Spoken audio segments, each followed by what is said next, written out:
Some of you probably want some more evidence that it's the LinkedIn profile and not the messaging that impacts that connection request the most. So I'm going to go through and show you some examples, okay? So here's a guy, he messaged me, right? And all I did was black off his name because I never replied to him. But I could pretty much tell, nothing wrong with what this guy said, right? It's kind of generic and bland.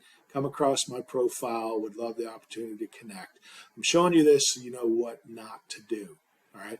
But I could tell from his value proposition, right? His headline is another one of those executive fitness coaching programs. I could smell it a mile away because I get so many. I literally get 4 or 5 of these or more a week, okay? So there's nothing wrong with what he said, but I knew what was coming. So I didn't even respond to it. I'll typically accept the connection request and then just ignore them. Or the best thing to do is reply stop, and that'll break any sort of sequence if they're using an automation tool. And I assure you 99.9999% of them are, okay? So again, nothing wrong with what he said, but I knew where that was going, okay?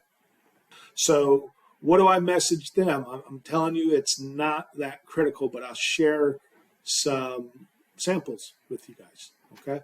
So here's one I sent to the owner of a staffing company, obviously, right?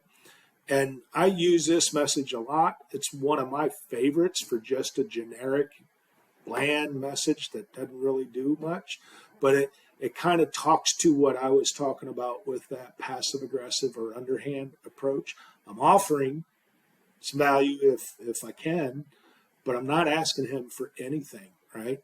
And this was just a follow-up to him accepting my connection request, okay? And it was, I love connecting with like-minded executives, happy to follow your journey.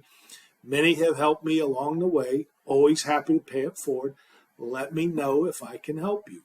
And then, hope you crush it this quarter. That's it. And I've gotten so many positive responses from that have led to seller calls, okay, without me even asking them. But they could tell from my profile that I was in the market to buy recruitment agencies, okay? So the message matters less. Just position yourself on your profile as a subject matter expert at what you're doing, and you'll get better results, okay?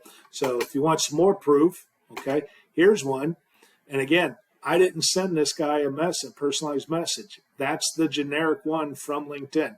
I'd like to add you to my professional network. And the awesome part of this is it took him 42 minutes to reply and say, want to buy my business. Okay. This actually turned out to be a great call. It was on a red light, green light, featured on red light, green light, et cetera, et cetera. I didn't end up buying the business because the wheels started to come off after the end of 2022. As we got into 2023, his revenues took a big dive. And so I didn't want to step into that situation. But it all originated from this, all right? So I didn't send him a message. All I did was send him a connection request. And before my sequence could kick in 2 days, he's already asking me, so we booked a call, all right? And here's some more, all right? So when I do send him a message, this is usually after that follow-up about loving to connect with like-minded executives and stuff. I'll send them something like this. This is what I'm looking for. Do you know anybody? Okay. And again, if I can help you, let me know. And this guy replies, how long did it take him? 1 minute. 1 minute. So this dude was obviously online and actively monitoring his inbox. Took him 1 minute to reply. Yes, I do. I'm wanting to exit. Okay. But again, I never said, I want to buy your business. Now, if he's that anxious to exit, he probably would have responded favorably. But I get far more results with this suggestive, do you know anybody type of messaging, okay? So I hope that helps. We'll dive into some other things that you can do on LinkedIn on the next call.